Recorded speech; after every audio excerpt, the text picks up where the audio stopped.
Buenas noches y bienvenidos a quienes a esta hora se suman a nuestra sintonía en el comienzo ya del horario prime en el canal de Noticias de Chile. Comenzamos aquí en 24 horas vía pública y nos vamos a hacer cargo en esta oportunidad, en la segunda parte del programa, de una interesante conversación sobre lo que hay detrás de la liberación, o al menos el hecho de que pueda cumplir reclusión en su domicilio, de la figura más importante de la oposición en Venezuela. ¿Qué representa esto tanto para la oposición como para el gobierno del presidente Nicolás Maduro? Lo vamos a conversar en los próximos minutos. Hay un punto de inflexión, se han cumplido más de 100 días de protestas. ¿El gobierno de alguna manera está cediendo o por el contrario es una táctica para una estrategia más profunda? Lo vamos a mirar con invitados que vamos a tener en los próximos minutos aquí en el estudio. Su opinión nos importa mucho. Tenemos desde temprano una pregunta en nuestro fanpage en facebook.com/24horas.cl sobre el tema y nos interesaría, por supuesto, también quien nos respondiera a esta pregunta. ¿Cree que en algún momento el presidente de Venezuela se sentará a negociar con la oposición una salida a la actual crisis? ¿Sí o no? Bueno, nos puede entregar su opinión, nos puede también decir qué es lo que piensa con el hashtag Vía Pública en Twitter. De esto vamos a hablar más adelante, pero hay otros temas también importantes que han marcado la pauta, algunos de los cuales destacamos en titulares al comienzo de Vía Pública. 7 detenidos y violentos enfrentamientos dejó el paso por Santiago del llamado Bus de la Libertad, un vehículo que vuelve a circular este martes por la capital. El Ministerio de Hacienda rebajó con fuerza la proyección de crecimiento económico para este año. Llegaría solo 1,5%.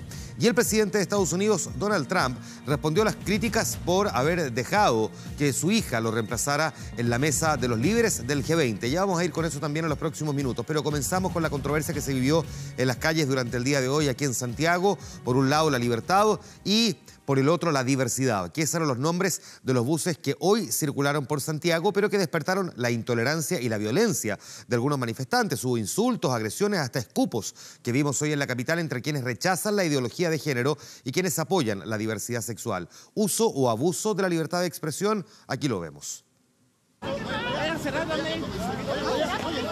Descalificaciones por un lado, ¡Ándate, pedófilo! Incluso escupos desde la otra vereda. Si la de hoy pretendía ser una jornada de libertades y diversidad, fue lo contrario. Centenar de chilenos intolerantes de una y otra postura que simplemente traspasaron la línea del respeto. Muchos no fueron capaces de escuchar y debatir. Así culminó este día lunes, que se anticipaba iba a ser con problemas. Con mis hijos no se metan. Esa era la principal consigna del denominado Bus de la Libertad. Comenzó su recorrido a eso de las 9:30 de la mañana rodeando La Moneda. Los organizadores son una ONG española en alianza con fundaciones chilenas que rechazan las ideologías de género y que ciertos conceptos como la transexualidad sean enseñados en los colegios. Hay un gran porcentaje de Chile que no adscribe y no está de acuerdo, y ese porcentaje no puede ser obligado por ley a además asumir una ideología que va contra la ciencia. El bus naranjo recorrió varios puntos de Santiago, pero no lo hizo solo. Su contrincante, el bus de la diversidad del movimiento de liberación homosexual, también salió a las calles predicando la igualdad de derechos. Ellos no están haciendo uso de la libertad de expresión, están haciendo uso y abuso de la libertad de expresión. La libertad de expresión se acaba cuando tú dañas la dignidad de un tercero. Y aquí están cuestionando el derecho que tenemos los gays y las lesbianas, por ejemplo, al matrimonio igualitario. El bus del odio, según El Móvil. Carabineros escoltó a los dos vehículos. Eso sí, evitó a toda costa que ambos se toparan cara a cara para evitar enfrentamientos, incluso si eso significaba desviar su trayecto para separarlos. En Santiago y Providencia se produjeron desvíos y tacos, rabia entre algunos automovilistas. Algunos peatones, eso sí, los buses no les llamó la atención. Otros simplemente no entendieron el mensaje. ¿Qué te parece que este bus de la libertad esté recorriendo las calles de Santiago? O sea, me parece genial porque estamos en el siglo XXI, o sea, ahora los niños pueden elegirse de hombre, mujer, tal con nombre. Espérate, recuerda que este es el bus que piensa todo lo contrario. Que los niños no pueden elegir, que son los papás. No lo entiendo mucho, pero lo comprendo. ¿Qué es lo que comprende? Cuénteme un poco para entender. Es que comprendo yo que cada uno tiene sus dilemas para hacer sus cosas. En vez de estar este circo ordinario, barato, ¿por qué no van a ver la gente, la familia? Ellos son los desinteresados por esta lucha de buses. Claro que la pelea más fuerte no fue al volante. ¡Deja crecer al niño, weón! ¡Déjalo crecer! Yo no digo lo contrario. Digo que por no ser integrado por gente como usted. No, por gente que los corrompió. Hay gente que los corrompió. Por personas como usted que los discrimina. Que primero para enseñar si el niño puede tener relaciones sexuales o no, o poner condones o no, tiene que ver con los padres. Tienen que primero preguntar a los padres que quieren enseñar a sus hijos. Ustedes saben que subió 50% ¿Por qué la discusión la enfocan? ¿Por qué la discusión la enfocan? ¿Sabe lo necesario que es una educación sexual? Solamente queremos respetar a que nos dejen formar a nuestros hijos. No queremos la ideología de género. En Canadá, en todos los países se están robando la pedofilia y la zoofilia. La discusión no dio para más con esta gente. Como vemos, Pastor Soto crea escuela. Acá tenemos a varios pastores Soto. Una cosa es respetar a los homosexuales y otra cosa es que los homosexuales nos obliguen en las aulas a aceptar algo que la naturaleza ni siquiera les enseña. En las afueras de La Moneda, las descalificaciones saltaron de un lado a otro subiendo de tono. Lo más grave lo recibió Rolando Jiménez, líder del móvil.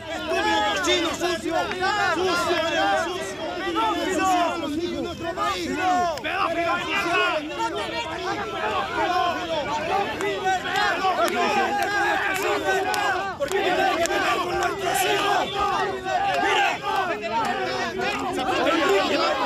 tendréis que matar a los padres primero. Yo siento el fuego del Espíritu Santo. ¡Fuera las iglesias! ¡De todas las escuelas! Las agresiones se habían mantenido verbales hasta que ambos buses se encontraron en Bellas Artes. Ahí los manifestantes explotaron.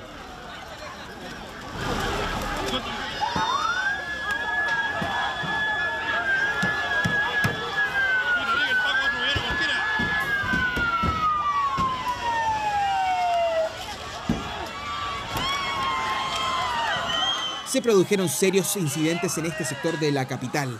7 detenidos y un carabinero herido por un balín de pintura. Aquellos que enarbolan la bandera de la tolerancia, que generalmente acusan a todo el mundo de incitar al odio si no se apoyan sus demandas, ni legislativas o de políticas públicas, son los que han demostrado una total intolerancia, violencia y odio. Vamos a intentar ubicar al otro bus para seguirlo.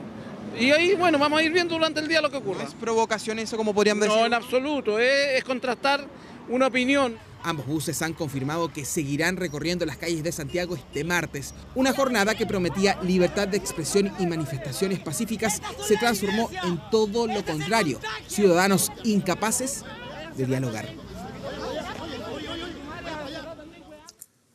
Hechos y no palabras, pidió hoy el canciller Heraldo Muñoz, quien llamó a Bolivia a conversar tras la detención de 2 carabineros chilenos en ese país. Emplazó al gobierno de Evo Morales a poner hora y fecha para discutir estos asuntos.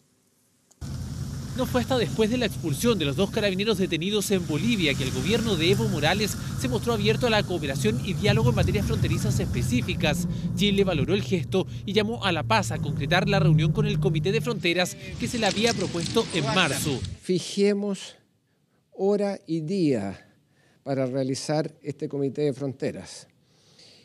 Y no hablemos tanto, sino que hagamos. Creemos que tiene que ser a la brevedad, porque si no van a quedar en palabras. Y lo que queremos son hechos concretos.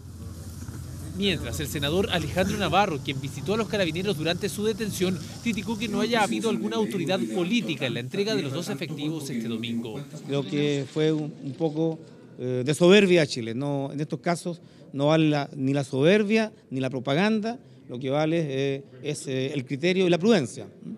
Para este experto en relaciones internacionales, a partir de estos episodios es necesario especificar mejor los protocolos entre ambos países para evitar que situaciones como estas produzcan disputas mayores. Por ejemplo, ¿qué tipo de personas, en qué condiciones pueden cruzar la frontera si es que van en una persecución en caliente en este caso? O bien, si hay un protocolo de comunicación para comunicarle a la otra parte, digamos, que continúe la persecución si hay un ilícito.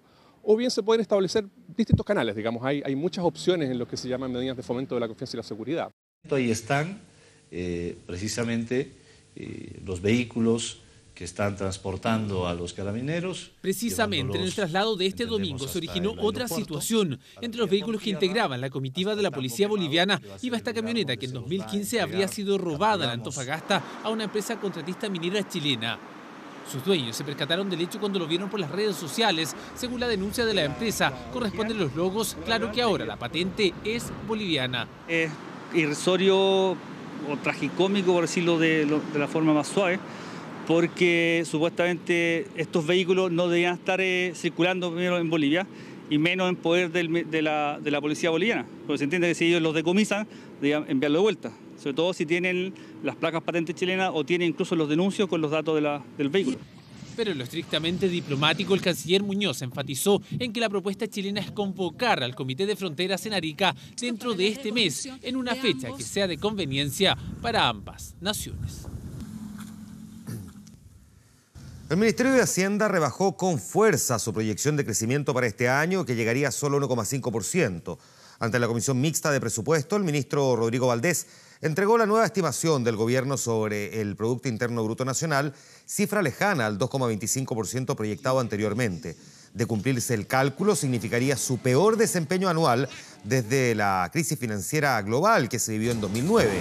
Pese a esto, Valdés dijo que la cifra de crecimiento entregada implica una aceleración importante en la segunda mitad del año. Y además aseguró que la actividad está dejando atrás el punto más bajo del ciclo minero. Nabila Rifo reaccionó a la noticia que este domingo dio a conocer el diario La Tercera.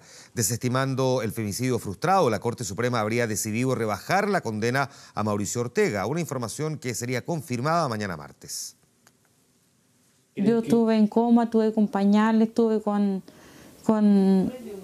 sedada por los dolores, estuve muy mal, estuve muy mal. Y pensaban que yo podía quedar en estado vegetal. Él me hizo mucho daño.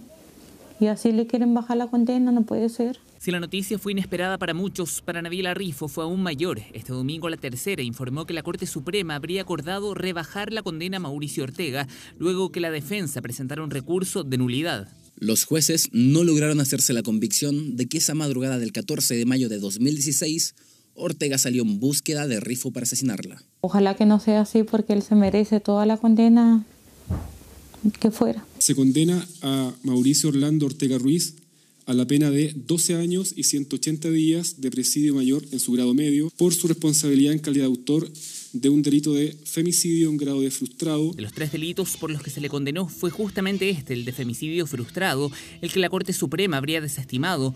En resumen, de los 26 años que había sido condenado, se reducirían a cerca de 18 en total. El fiscal me dijo que yo esté tranquila, que espere esta mañana, que va a ser lo último que se va a decidir, pero ojalá que sean conscientes la justicia de que lo que me hizo no es cualquier cosa, no es cualquier cosa que le hace a una mujer, es mucho daño. Y sería una burla para mí que le rebajaran esos años. Justamente este martes se conocerá oficialmente la resolución, instancia que tras pronunciarse el tribunal será inapelable. ¿Qué le dirías a los jueces? Yo les digo que tomen una buena decisión, porque hay muchas mujeres que las matan, que no le hacen, y los maridos están presos 5 años, después salen por conducta, vuelven a hacer lo mismo. ¿Cómo hacer normal eso? ¿Cómo hacer la justicia acá en Chile? En otros países no es así. Resolución de la Corte Suprema que se conocerá a casi 1 año y 2 meses del brutal ataque que conmovió, que impactó a Chile. Con sus declaraciones hace temblar a todo el mundo. Esto fue lo que le dijo este lunes Ricardo Lagos a Guido Girardi. Resulta que el senador del PPD hace algunos días afirmó que Alejandro Guillé representaba un castigo al progresismo y que fue un error la bajada del expresidente. Ahora Lagos mantiene el misterio sobre cuál es su candidato a la moneda. Hace más de 100 días que bajó su candidatura, pero su nombre sigue pesando en la nueva mayoría. Deberíamos haber tenido una primaria con Lagos, llevando adelante sus ideas. Alejandro Guillé es un castigo a nuestros propios errores. Luego de sus polémicos dichos este lunes, el senador Guido Girardi caminaba por la sede del Congreso en Santiago y se acercó a saludar al expresidente. Senador, ¿cómo está usted? Vamos a hacer el punto de prensa allá. Se temblar todo el mundo por sus declaraciones. No le hicimos temblar oportunamente.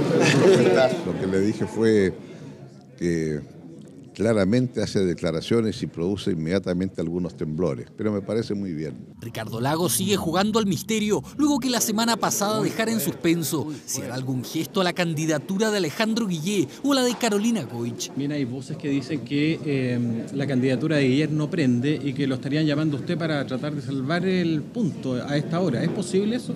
Paso. ¿Otra vez? Sí. Presidente, es lo mejor pasar. Presidente, con Gracias. Asómese un poquito, asómese un poquito.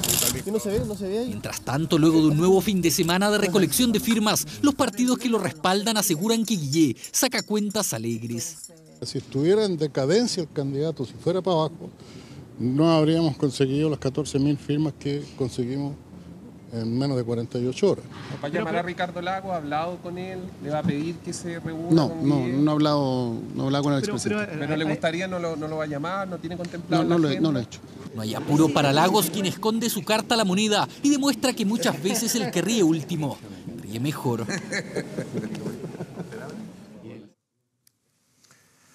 Así están las cosas en política. Todavía queda mucho por decantar, a pesar de que las elecciones están ahí a la vuelta de la esquina, porque estos últimos meses, digamos, antes de noviembre, pueden avanzar bastante rápido. Lo que habrá que concretar ahora es saber si están esas firmas para que se pueda inscribir formalmente la candidatura de Alejandro Guillé o, en el caso alternativo, tenga que inscribirse en un partido político de los que lo respaldan en su postulación a la presidencia. Nosotros nos vamos a ir a la pausa.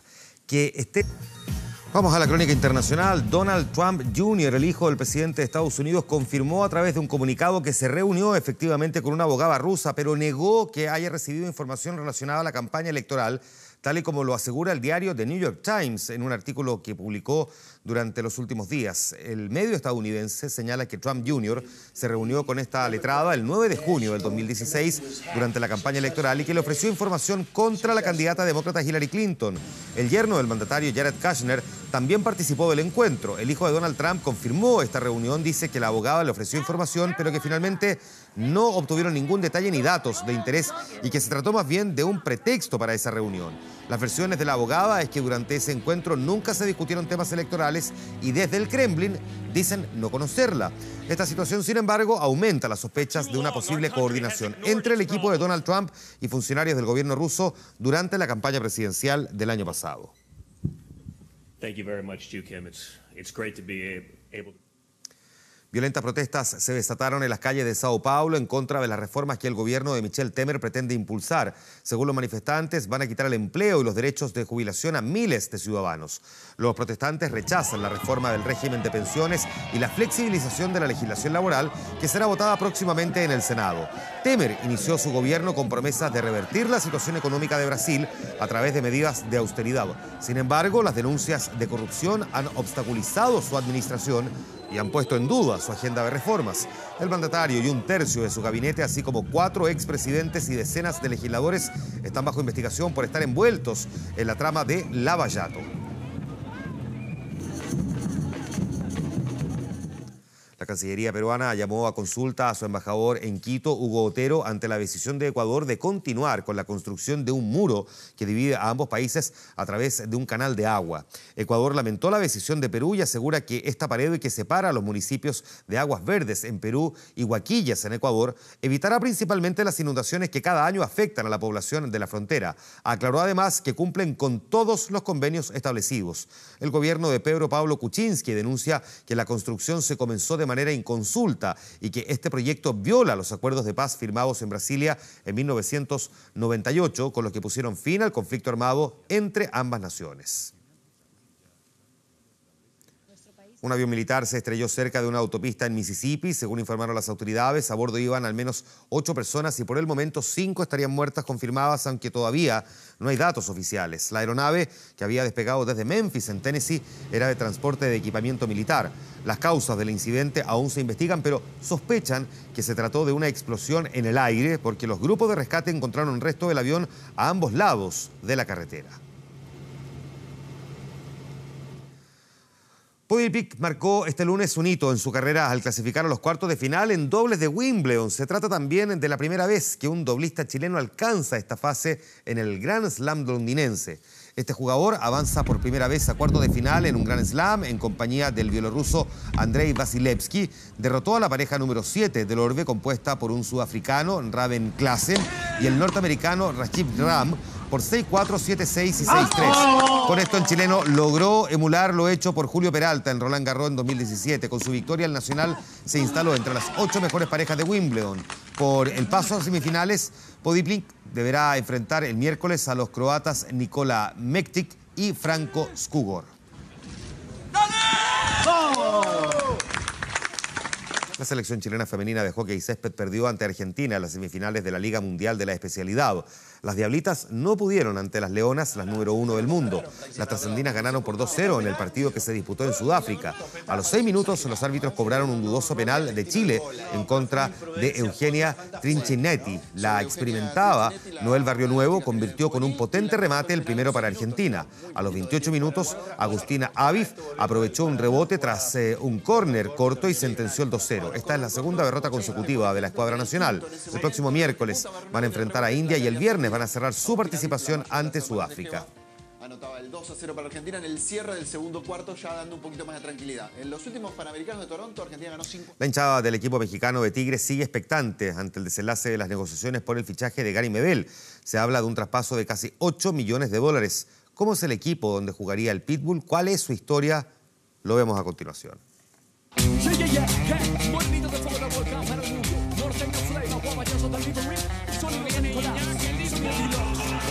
Un equipo protagonista con gran poder económico y una hinchada sobresaliente, con un plantel plagado de figuras. Tigres asoma con fuerza como uno de los clubes más solventes del norte de América. Por eso no es raro que tengan el dinero para contratar a Gary Medel. El rugir del volcán no hay con qué se compara. Mi padre lo trajo mi abuelo y a mí me trajo mi padre. Siempre a tu lado pase lo que pase porque... Siempre a tu lado, pase lo que pase, dice una de las canciones más reconocidas por los hinchas felinos. Claro, cada partido que juega de local Tigres lo hace con 45.000 almas. Tigres es un equipo para llegar y quedarse. No te dan ganas de irte una vez estando en la institución. Tigres juega con estadio lleno todos los partidos, hasta los amistosos. Y cuidado porque aquí va a llegar Gignac a la pelota, sale Cota, la tiene Gignac, la tira, Gol de André Pierre Gignac, seleccionado francés que es el atacante estrella de Tigres, gana $4 millones anuales. A él se suman jugadores como el seleccionado ecuatoriano Ener Valencia, fichaje traído recientemente desde el Everton de la Premier League. Yo creo que el fútbol mexicano no tiene nada que envidiarle al fútbol europeo, un fútbol muy dinámico, muy bueno. También asoman traspasos como el de Eduardo Vargas, que fue por más de $6 millones. Los seleccionados mexicanos Javier Aquino y Jürgen Damm. Por lo visto, problemas económicos no tiene este equipo, cuyo dueño es la Universidad Autónoma de Nueva León. En 1996, la casa de estudios alquiló la escuadra Cemex, la tercera empresa cementera más grande del mundo. Ese año, con toda la inyección económica, los primeros refuerzos fueron los chilenos Claudio Núñez y Gabriel Mendoza. En 2005, otro que jugó ahí fue Chamagol González.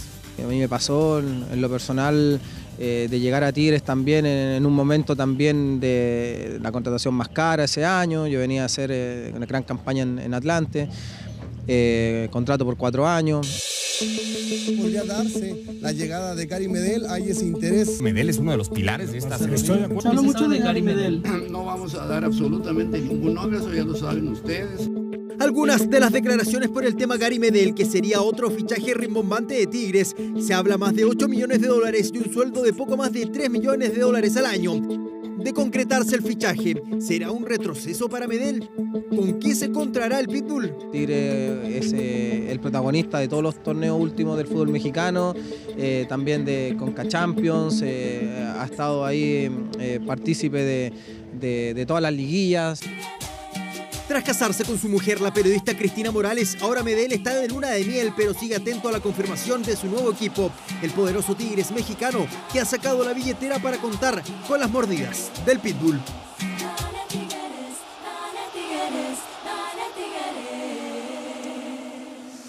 Ahí tenemos parte de las historias del día, crónica nacional, internacional y también deportes. Vamos a quedarnos en lo internacional a la vuelta para conversar de Venezuela.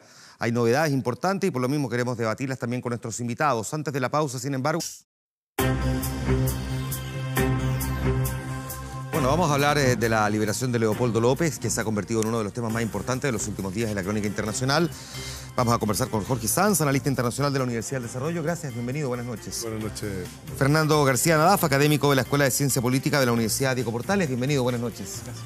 Alejandro San Francisco, historiador académico de la Universidad Católica. Bienvenido, gracias por estar aquí. Gracias. Buenas noches. Y Paz Mileta, académica del Instituto de Estudios Internacionales de la Universidad de Chile. ¿Cómo estás, Paz? Muy bien. Voy a comenzar contigo. Primero, hubo mucha confusión en algún momento sobre por qué realmente habían dejado libertad, no que libertad, pero le cambiaban las condiciones carcelarias a Leopoldo López, casi ciertamente versiones contradictorias. ¿Hay alguna claridad sobre por qué se cambian estas condiciones o hasta el día de hoy seguimos con el misterio absoluto?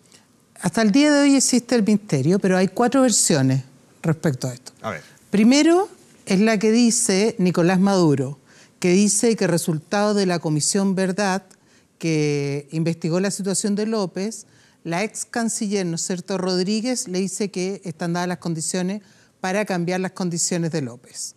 Y de hecho es Rodríguez con su hermano los que finalmente llevan a López a su casa. Esa es la versión de Nicolás Maduro. La versión del ministro de la Defensa, ¿no es cierto?, es que intermedió José Luis Rodríguez Zapatero y que finalmente hubo una negociación y que se lleva a López a su casa resultado de esa negociación. La otra versión es la del defensor del pueblo, que argumenta que Lilian Tintori hizo una carta pidiendo un cambio de la condición a su esposo y de hecho lee la carta de Lilian Tintori públicamente. Y la cuarta versión es la de Lilian Tintori, que dice que unilateralmente el gobierno de Nicolás Maduro, y presionado por la presencia de la oposición casi 100 días en las calles, ¿no es cierto?, con 92 muertos, habría decidido de alguna manera eliminar un foco de tensión y trasladar a López a su casa. A la que se agrega la quinta, que estaba enfermo. Porque en algún momento su hijo estaba enfermo y tuvo que salir a desmentirlo. O sea, claro, digamos que a medida que va, o sea, hay más versiones que días en que llega a su casa. Exactamente. Hay un tema que no hay claridad, ni tampoco el rol que juega José Luis Rodríguez Zapatero, por ejemplo, en todo este tema. Que es un tema del que podemos conversar más adelante, porque él está trayendo varios costos políticos, el que hasta ahora no está, pareciera, consiguiendo nada, a pesar de figurar como una especie de mediador en este conflicto. Jorge, ¿qué cambia en la práctica el que Leopoldo López esté hoy día en su casa, más allá de que ahora se hace más visible, digamos, el poder acceder de alguna manera, me imagino, a él, o despeja la duda sobre cuál es la condición real de salud? Porque hasta hace, no sé, 3 semanas, creo, si no me falla la memoria, se decía que incluso estaba gravemente enfermo. Claro. Y después de verlo arriba del muro de su casa parece que no está tan grave. No, claramente no. Lo que dice Luis Almagro es que cambia las condiciones para un diálogo de paz, para poder cambiar las condiciones que se están dando en Venezuela respecto a la violencia y a la paz.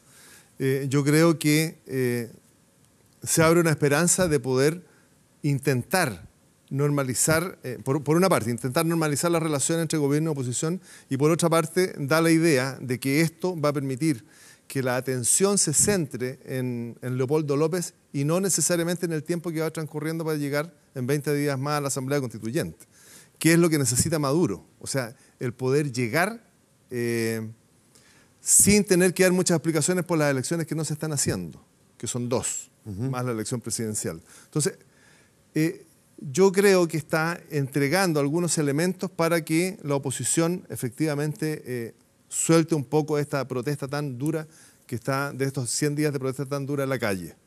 Creo que no va a relajar, porque Leopoldo López dijo que iba a seguir, pero sí Maduro intenta, según lo que plantea Luis Almagro, Maduro intenta efectivamente llegar a un acuerdo de paz con la oposición. Ya, ¿existe alguna posibilidad real de que eso se produzca? Porque da la sensación de que la oposición hoy día no tiene mucho que ofrecer. Porque la oposición, ¿qué puede ofrecer? En la práctica, incluso teniendo el control del Congreso, si el gobierno quiere bypassear sus leyes, tiene cómo hacerlo. Ya lo hemos visto antes y lo puede seguir haciendo. Yo creo que tiene poco motivo, digamos. Si ya tiene el sartén por el mango, de cierta manera, la oposición, ¿no es cierto? Vamos a ver qué va a pasar ahora el 16 de julio, si efectivamente va o no mucha gente a este referéndum autoconvocado, este referéndum informal, ¿no? Que al parecer no está tan bien organizado. Recién tienen 1.600 lugares para votar, los extranjeros no van a poder votar. Pero así todo van a ser este punto cero, ¿no? El momento donde ya tienen más o menos algo planeado, digamos, para iniciar realmente una oposición mucho más firme a Maduro desde el 16 al 30 de julio, de julio, bien digo, para de alguna manera constreñir un poco este intento de la Asamblea Constituyente que realmente yo creo que haría mucho más complicada la situación, porque lo único que está haciendo es ahondar la crisis, ¿no es cierto?, hacerla cada vez más dura, ¿no? Una Asamblea Constituyente yo creo que podría ser un escenario incluso más grave, podría ser más violento incluso lo que estamos viendo. ¿Hay alguna posibilidad que se suspenda esa asamblea? Porque de hecho hoy día el presidente Juan Manuel Santos, presidente de Colombia, le pidió derechamente a Nicolás Maduro que desconvoque a la asamblea.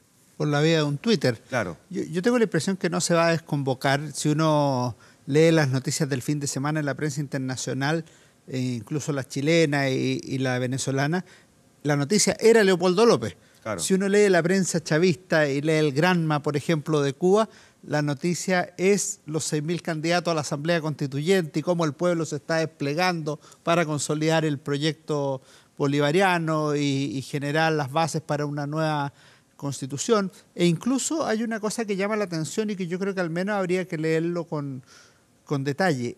Varios de los candidatos que fueron entrevistados señalan que esto es absolutamente necesario para impedir los movimientos de insurrección que está desarrollando la extrema derecha y que ya no van a aceptar que haya este tipo de movimientos sin castigo. Entonces todo tiende a decir se va a endurecer la posición, y ahí yo estoy totalmente de acuerdo contigo que el escenario, si es que pasa, la Asamblea Constituyente va a tender a polarizarse aún más, si eso es posible. Vamos un paso atrás primero. Expliquemos, si es posible, ayúdame Jorge, todos, digamos, hagamos esto bien colaborativo. ¿Cómo funciona la Asamblea Constituyente? Porque las Asambleas Constituyentes no son todas iguales en todas partes, nosotros no la hemos tenido, por lo tanto, además las miramos con mucha distancia y hay mucho también de desinformación, tiendo a pensar, sobre cómo operan. ¿Cómo sería esta Asamblea Constituyente en particular? ¿Qué es lo que pretende? La Asamblea Constituyente, esta que está llamando Maduro, la convoca el pueblo y el presidente tiene la posibilidad de, a partir de la convocatoria del pueblo, llamar a esta Asamblea Constituyente y organizarla. Lo que está haciendo es nombrar una serie de intervinientes de esta asamblea o asambleístas que le van a dar una mayoría. Esa mayoría, teóricamente, lo va a asegurar 8 años más en el gobierno, como primera cosa. Y lo otro, lo que está haciendo y lo que le están reclamando a Maduro respecto de esta Asamblea Constituyente es que está pasando por encima de los pilares que dejó Chávez. Porque Chávez lo que decía era la democracia participativa. Por lo tanto, los únicos que podían modificar esta constitución de Chávez era el pueblo, y eso no lo está haciendo. Entonces, ese es el conflicto que tiene Maduro hoy día. No es el pueblo en particular el que va a modificar la constitución, sino que es una asamblea constituyente. Se está protegiendo él mismo porque, dice la oposición, Maduro no es capaz de llamar a una elección porque la va a perder. Entonces está nombrando él a los asambleístas, está nombrando a la mayoría de esta asamblea para asegurarse. ¿Cómo nombra a los asambleístas? Es que ahí hay un tema también, tradicionalmente, según la Constitución venezolana, la convocatoria de esta asamblea constituyente es por referéndum. Es un paso previo que se está también saltando. Y después hay una designación proporcional, ¿no es cierto? Hay una etapa hay una elección, pero también él tiene 2 opciones para designar, desde la comunidad, desde las municipalidades, ¿no es cierto?, comunitarias. Y desde las organizaciones. Desde las organizaciones territoriales. Y está sacando los partidos. Exactamente. Entonces, lo que él dice es que esta asamblea va a tener plenos poderes. O sea, lo que la está situando por esta, de alguna manera, repartición que está dando de cuota, es que la está situando sobre la Asamblea Nacional, porque considera que es mucho más representativa, no de los partidos de los oligarcas. Ya, solamente para entender bien, ¿el presidente nombra a los integrantes de la Asamblea o a los candidatos? Bueno, son 545 ciudadanos venezolanos que son convocados. De esos 545, más o menos 200 vienen de sectores, ¿no? Es decir, como de las universidades, de gremios, de sindicatos, ¿no es cierto? Por temas, si tú quieres. Y lo otro son elecciones territoriales, ¿no? Efectivamente son votados por la gente. Muchos o sea, 200 los nombra el presidente. No, también lo nombran, son de las asociaciones. Surgen pero van a ser grupos afines, no van a ser opositores. Ya, pero digamos, a hacer la vuelta un poquito más larga, el gobierno se encargó de buscar que esos 200 sean de sectores Claro, además afines. las partes territoriales, algo ocurre que en sistemas electorales se conoce como el gerrymandering, es decir, que son territorios que están más o menos adaptados, algo que pasó acá cuando hicimos acá la modificación del sistema electoral, más o menos se hacen los distritos electorales de tal manera que te benefician al tipo que está convocando, digamos. Entonces, por lo tanto, estas son las cosas que debilitan, obviamente, y que ponen la alerta en la actual asamblea, porque evidentemente te están sacando el poder de la asamblea, ¿no es cierto? Están nombrando una asamblea que le va a quitar el poder real que tiene la asamblea actual, ¿no es cierto? Y va a generar una asamblea que va a generar nuevas condiciones, ¿no es cierto?, para que probablemente Maduro o se perpetúe en el poder o muchos dicen que incluso sea un espacio también para que Maduro salga, que también no es alternativa, ¿no es cierto? Y que asuma a Diosdado Cabello. Y claro, bueno, o la que... Vamos de paso porque... yo sé que usted maneja muy bien el tema, pero estoy pensando en la gente que nos está viendo que de verdad esto sí que lo ve como completamente lejano e incomprensible. Entonces, un paso atrás. Esta asamblea debería tener 545 integrantes. Sí. ¿Qué ocurre, en qué fecha y a partir de esa fecha, qué es lo que pasa con esa asamblea? El escenario no está claro cómo sigue hacia adelante, depende cómo sean los resultados, cómo sean las presiones de aquí al 30. Yo tengo la impresión que sí ha habido sangre en la última semana en la Asamblea Nacional y el helicóptero circulando por ahí y la liberación de Leopoldo López. Si a mí me hacen apostar, de aquí al 30 vamos a tener varias novedades. ¿Cuándo es la fecha exacta del...? El 30. El 30. Entonces, la Asamblea de la Oposición el 16. El 16, este domingo es esa fecha el otro gran tema. El referéndum al que cita la oposición. Que no parece ser una buena opción. Yo creo que es un riesgo demasiado grande el que asumió la oposición. En las calles le estaba yendo mejor que lo que le puede ir en esta votación. Sí, porque Europa Press publicaba hoy día una encuesta que decía que más del 54% estaba a favor de la realización de esta asamblea.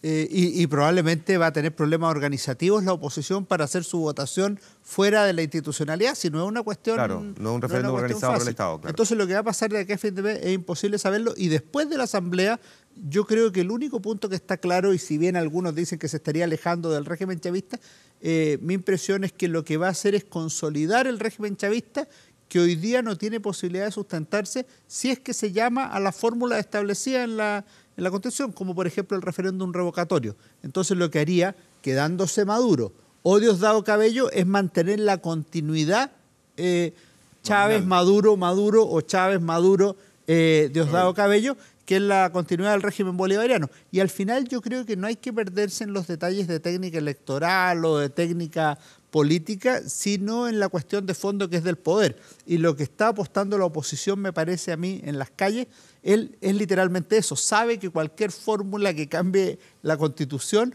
es volver a foja cero y empezar a pelear esto a 3-4 años más. Ya no... Ahora, tengo la sensación que la oposición, después de la liberación de Leopoldo López, empezó a mostrar más públicamente fisura. No están del todo unidos. Y que la llegada de Leopoldo López generó, al principio parecía un simbolismo de unidad, pero con el paso de las horas hemos visto más bien declaraciones que lo empiezan a mostrar que las facciones no están del todo, digamos, unidas. ¿O me equivoco? No, yo creo que coincido contigo, y de hecho hay unas declaraciones que hoy acaba de hacer Lilian Tintori a CNN en español, diciendo, bueno, pero ahora Leopoldo está en casa, sigue detenido, no ha sido liberado, y la preocupación ahora es por todos los presos políticos que siguen en las cárceles venezolanas, por este régimen dictatorial, lo define así, dice que tenemos que sacar del poder, o sea, de alguna manera haciendo un discurso de unidad. Porque todo el debate en estos días ha sido, bueno, ¿cómo llegó a su casa? ¿Negoció? Claro. Negoció en favor de él, pero en contra de los otros presos políticos. Y sobre todo esto se agudizó cuando se vio que no tenía problemas de salud. Porque hace 3 semanas, acuérdense que se lo dio por muerto. Y que todo el tema era que Lilian Tintori se acerca a la cárcel y todo. Y ahora el tema de que estaba enfermo, y cuando la gente lo ve, como tú dices, encima, ¿no es cierto?, al techo de su casa, el gran tema es decir, bueno, pero ¿por qué lo trajeron? ¿Negoció? ¿Negoció qué? Y ahí empieza la división entre una oposición que nunca ha estado cohesionada, ¿no es cierto?, la Asamblea Nacional, y más bien logró una cohesión a través de la lucha contra la constituyente, que había sido el elemento de cohesión. Y los próximos días también hay un elemento importante de considerar, junto con lo que tú decías, el tema de la fiscal nacional, que el Tribunal Supremo se puede expresar en contra de ella y sacarle el cargo. Voy a ir al tema de la fiscal general en un momento más, pero comparte también esto de que la oposición ha empezado a mostrar ya más públicamente esa fisura, esa fractura que tiene. Y empezó una... Le están cobrando a Leopoldo López una frase que él dio, que yo voy a ser el último en salir. Y al final no fue el último en salir. Entonces empieza a dudar por qué sale y los otros 400 se quedaron. ¿Qué fue lo que negoció? Y eso es lo que está en el medio de la oposición. Esa es la fisura. Y después también Lilian Tintori dijo una frase así como que ella estaba dispuesta a llegar a acuerdos en favor de la paz. Entonces algunos de inmediato dicen, eso fue lo que negoció. Entonces se enreda la cosa y algunos también comienzan a presidencializar la salida de la crisis. Si bien yo no veo posibilidades de elecciones presidenciales en el corto plazo, ya se pregunta, bueno, ¿y si se va Maduro y hay elecciones? ¿Quién es? ¿Es López? ¿Es Capriles? ¿Es Corina Machado? ¿Es otro? Entonces se empieza a cambiar el eje de la discusión. Ya no es todos contra uno, sino que ya cómo vamos nosotros. Ya, perfecto. Es que me gustaría, claro, lo que pasa es que efectivamente hay estos liderazgos que son totalmente son distintos, porque están peleándose aquí realmente quién queda en la cabeza, el pole position, ¿no? Está la oposición de Capriles, que Capriles hasta ahora es el más moderado, ¿no? El que piensa en la idea de un acuerdo nacional dentro del marco de la OEA, ¿no es cierto? López, ¿no es cierto?, tiene este voluntad popular, creo que es unidad voluntad, ¿no?, que es mucho más duro, él va por el lado de la huelga, te fijas, mucho más de choque.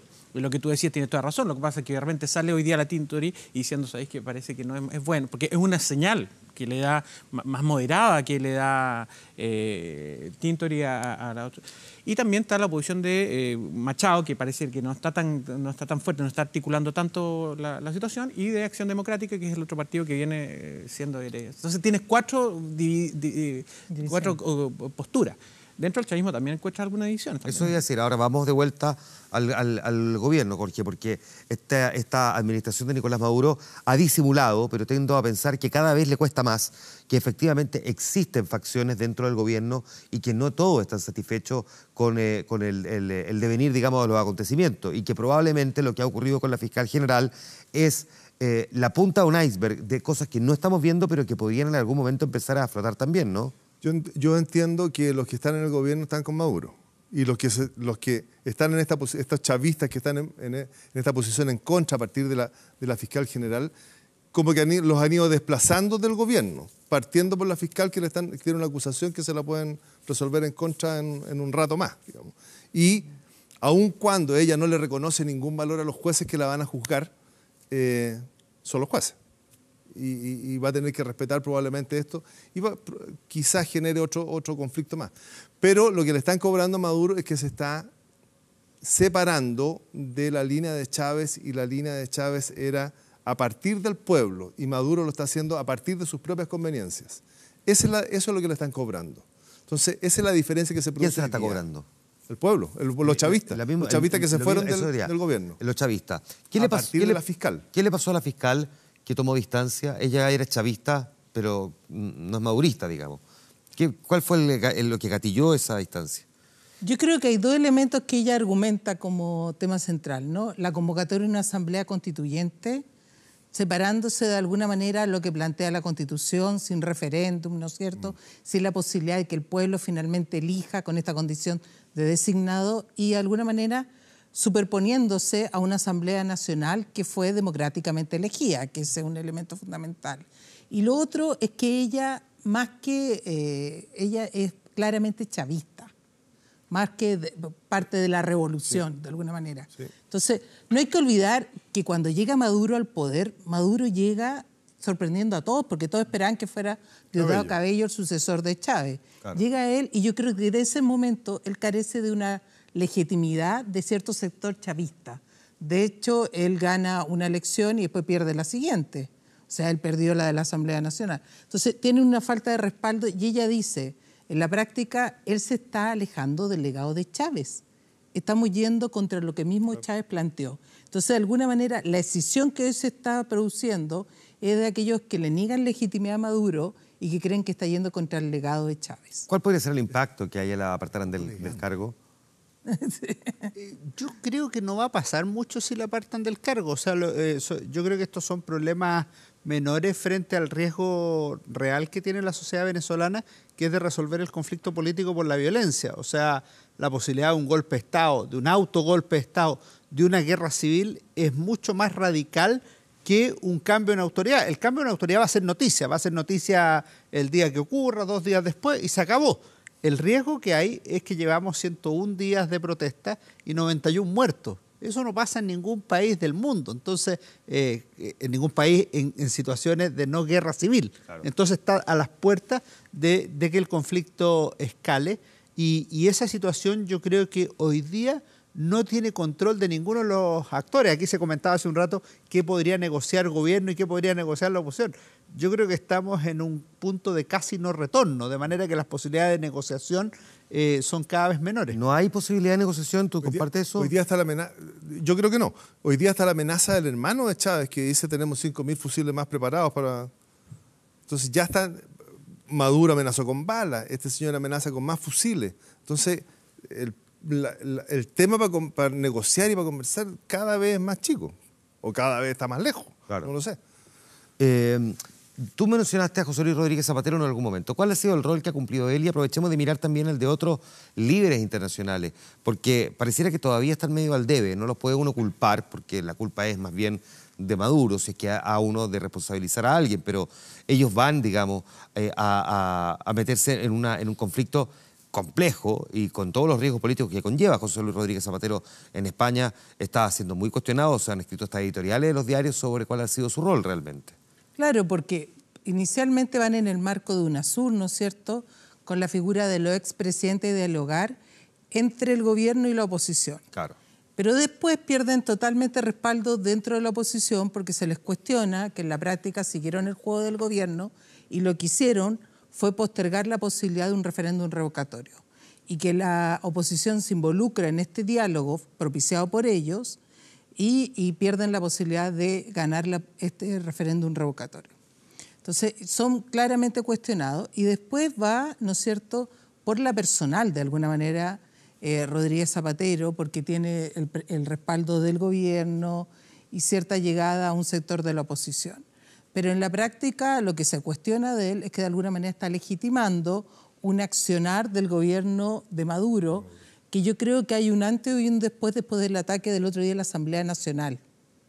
De ahí, de alguna manera, ya hay una pérdida de legitimidad a nivel internacional. Si uno ve los titulares de los diarios españoles te dicen, bueno, de alguna manera Maduro utilizó matones para actuar contra la Asamblea Nacional. Entonces, el cuestionamiento de Rodríguez Zapatero es que en ese entorno, en ese contexto de baja legitimidad, él se involucra en el proceso y hoy, a ciencia cierta, nadie sabe qué rol realmente jugó, por ejemplo, en el diálogo para sacar a López de la cárcel. ¿Está claro, dirías tú, ese rol o por el contrario, muy confuso el de José Luis Rodríguez Zapatero? No, yo creo que es totalmente confuso. De hecho, todas las declaraciones que han surgido en estos días, o sea, desde la dirección de Leopoldo López, como tú partías del programa, digamos, o sea, cuál es el rol que está cumpliendo acá, no queda claro realmente cuál es la función que tuvo dentro de la liberación, si es que realmente fue una negociación efectiva o no fue efectiva, ¿no es cierto? O sea, yo creo que más bien la liberación de Leopoldo López responde a una situación de crisis, ¿no es cierto?, que viene desde el momento, yo creo que un punto de inflexión es cuando los tribunales de justicia intentan de quitarle facultades a la Asamblea. ¿No es cierto? Ahí cuando empiezan justamente los 100 días de protesta, parte con ese momento, luego está el desdecirse de esa situación, las declaraciones de Delcy Rodríguez, que son muy duras en la OEA, el ataque, el helicóptero, y por último, el ataque de los chavistas a la Asamblea. El rol de la fiscal general y esto que estás describiendo. Entonces, claro, hay como seis hechos que tensionan, y los muertos, por cierto, ¿no es cierto? Tensionan de tal manera la situación que yo creo que era la carta que yo creo que le estaba quedando a Maduro previo al 16 de julio, que es este referéndum autoconvocado. ¿No? Casi no le queda mucho más. Y la Iglesia lo declaró una dictadura el viernes, una dictadura socialista, totalitaria. No sé ¿El peso de la Iglesia en Venezuela hoy? El Papa ha tenido alguna intervención en Venezuela, por lo tanto es probable que la Iglesia también tenga, no lo sé, no te lo podría decir. Ahora yo creo que los pesos se suman, o Sí. sea, yo creo que el peso de la Iglesia es bastante relativo, pero con la figura del Papa crece un poco. Claro. Pero la comunidad internacional, si uno se fija en lo que ha hecho Luis Almagro en la OEA, los expresidentes, no Rodríguez Zapatero, sino que Felipe González y Aznar en España, Ricardo Lago, Eduardo Frei Ruiz Tagle y Sebastián Piñera en Chile y otros en algunos lugares de América Latina pidiendo la democratización, la salida pacífica, pero también cosas concretas como el llamado al referéndum revocatorio y otro tipo de esas cosas, a mí me parece que dan un marco internacional que le permite a la oposición seguir moviéndose. Si eso no existiera, yo creo realmente que ahí estaría bastante más consolidado el poder local presidencial. Interesante esto de la suma de las cosas, pero déjame quedarme un segundo con el rol que tiene la OEA, porque a diferencia de quienes actúan o de buenos oficios, o porque se lo han solicitado, o porque sienten que tienen una misión más allá de sus propios países, como son los expresidentes, la OEA tiene un mandato, tiene una carta, tiene una guía por la que navega, y sin embargo hasta ahora pareciera que está quedando siempre casi todo en letra muerta. ¿Qué podría hacer la OEA que hasta ahora no ha hecho? Bueno, la OEA ha tenido un rol fundamental bajo la figura de Almagro, porque Almagro, de alguna manera, el verano pasado, generó un informe que no fue solicitado por el gobierno venezolano, que es totalmente condenatorio. Lo que pasa es que Almagro no ha logrado vencer el bloqueo de Venezuela y su aliado en la OEA. Y hay un elemento fundamental. Venezuela, con el ALBA y con Petrocaribe, es mayoría en la OEA. Y ahí, cuando uno tiene países que son tan dependientes en cuanto a recursos energéticos de Venezuela, es muy difícil desbloquear esa situación. Si uno ve las últimas elecciones, las últimas declaraciones, de alguna manera Venezuela ha tenido menos apoyo cuando estaba más bajo el precio del petróleo, cuando han cambiado las condiciones con Petrocaribe, pero claro, si no es así, ha tenido un respaldo muy cohesionado. Y eso es muy difícil de vencer con Almagro. Y además ha mostrado también, ¿no es cierto?, la debilidad que tiene la misma institucionalidad, porque depende fundamentalmente de la voluntad de los países. Y siempre ha habido esta lógica inicialmente de no intervenir en los asuntos internos de un Estado. Hasta que ahora, ¿no es cierto?, la situación en Venezuela ha adquirido otro cariz y ya ha asumido como crisis humanitaria. Ahí ha habido una acción internacional más fuerte, pero claramente aquí hay un tema que la OEA se ha mostrado muy débil para poder enfrentar y desbloquear este apoyo que tiene Venezuela en su propia institucionalidad. Es una jugada personal de Almagro, ofreció hasta su cargo. Exactamente. Por la solución del problema. Claro. Bien, pues a los cuatro, muchas gracias porque nos ayudan en esta media hora a entender un poco mejor una situación que es compleja como la que se está viviendo en Venezuela. Una Paz, como siempre, un placer tenerte aquí. Muchas gracias a los cuatro por habernos acompañado. Te traía un regalo que trata estos temas precisamente. Chile y América Latina, crisis de las izquierdas del siglo XXI. Acaba de aparecer, lo publica el Instituto República en la Universidad del Desarrollo y creo que puede ser un aporte y un artículo especial sobre Venezuela de Alfredo Keller. Aquí lo estoy mostrando en pantalla para que... Y una figura reconocida ahí. Así es, pues. Bien, pues. Está en el origen del problema de hoy día. Así es, pues. Buenísimo, muchísimas gracias. Muchísimas gracias. Gracias a los cuatro por haber estado aquí. Pausa, hablemos de inmediato.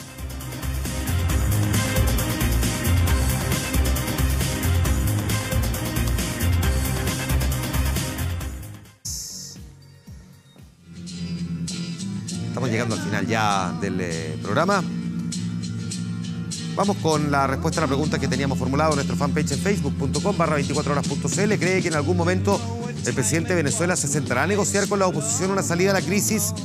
Sí, apenas un 11%, no un 89%, así, tal cual. Nuestro portal 24 horas destaca, entre otras cosas, que Sebastián Piñera llamó a un acuerdo nacional por los niños del Sename. Desde el gobierno respondieron invitándolos junto a los parlamentarios de Chile Vamos para apoyar los proyectos sobre esta materia. En lo que parece, definitivamente, diálogo de sordos, claramente en un año electoral, y los niños del Sename siguen esperando. 3 niños por día promedio, perdón, un niño cada 3 días muere promedio en Chile. La estadística no resiste, la verdad, más de espera. 5,4 grados la temperatura que tenemos a esta hora en Santiago y se proyectan para los siguientes 2 días temperaturas de 18 y 16 grados con nubosidad parcial mañana y ya nublado derechamente el día miércoles. Nos vamos. con la música de David Bowie, uno de los grandes representantes del glam rock. Simon Reynolds ha lanzado un libro, es una de las figuras que probablemente más sabe de música y que escribe muchísimo sobre el particular, y decidió hacer una investigación sobre esta corriente que partió a comienzos de los 70 en Gran Bretaña. Es breve el periodo del glam rock, en estricto rigor, la potencia del glam rock como la conocimos, 71 a 75. Es cierto que llega pasado los 80 y que se proyecta hasta el día de hoy. De hecho, lo que hace Simon Reynolds en este libro es que la toma precisamente desde sus orígenes y la proyecta hacia adelante, viendo cómo ha ido mutando y cómo además ciertas figuras como Lady Gaga, por ejemplo, se han instalado también a partir de ciertos conceptos o variables que recogió de esa misma corriente. David Bowie fue uno de sus grandes representantes y por eso es que, a propósito de este libro, que es una investigación muy extensa y que ya está disponible en librerías, quisimos escucharlo para despedir el programa. Con Starman estamos terminando Vía Pública. Gracias por habernos acompañado. Yo me junto con ustedes mañana en 24 Horas Central y después aquí en Vía Pública por el canal 24 Horas. Descansen, buenas noches.